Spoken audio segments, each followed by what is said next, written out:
ஒரு பெரிய பூந்தோட்டம்.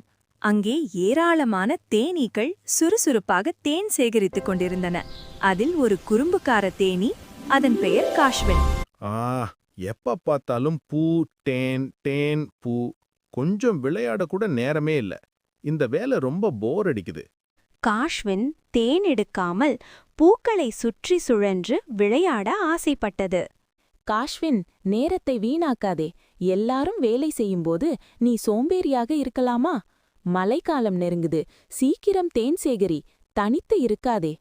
சரி ராணி தேனி, நான் போய் அந்த பெரிய மஞ்சள் பூவில் தேன் எடுத்துட்டு வர்றேன். காட்சி 2. வலையில் சிக்கிய தேனீ. ராணி தேனீ சென்றதும் காஷ்வின் தேன் எடுக்கச் செல்லவில்லை.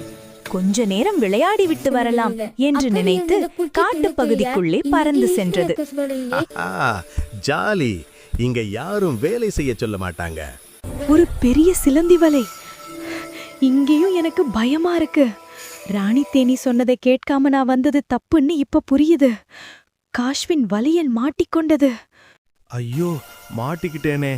என்னால தனியா இந்த வலைய அறுக்கவே முடியலையே. காப்பாத்துங்க, காப்பாத்துங்க. சோம்பேறியாக விளையாட சென்றதால்தான் காஷ்வின் இப்போது தனியாக தவித்துக் கொண்டு உள்ளான். ராணி தேனீ சொன்னது இப்போதுதான் காஷ்வினிற்கு புரிந்தது, தனித்து இருக்காதே என்று. காட்சி 3. கூட்டுழைப்பின் சக்தி. காஷ்வினின் சத்தத்தை கேட்ட ராணி தேனீ உடனடியாக மற்ற தேனீக்களை அழைத்தது. அவர்களுடன் கூட்டமாக புறப்பட்டது. பயப்படாதே காஷ்வின், நீ தனியாளில்லை. இப்போது எங்கள் கூட்டுழைப்பின் சக்தியைக் காண்பாய். எல்லா தேனீக்களும் ஒரே நேரத்தில் அந்த சிலந்தி வலையை துளைக்கத் தொடங்கின. சில நொடிகளில் பெரிய வலை சல்லடையானது. நன்றி, நன்றி ராணி தேனி.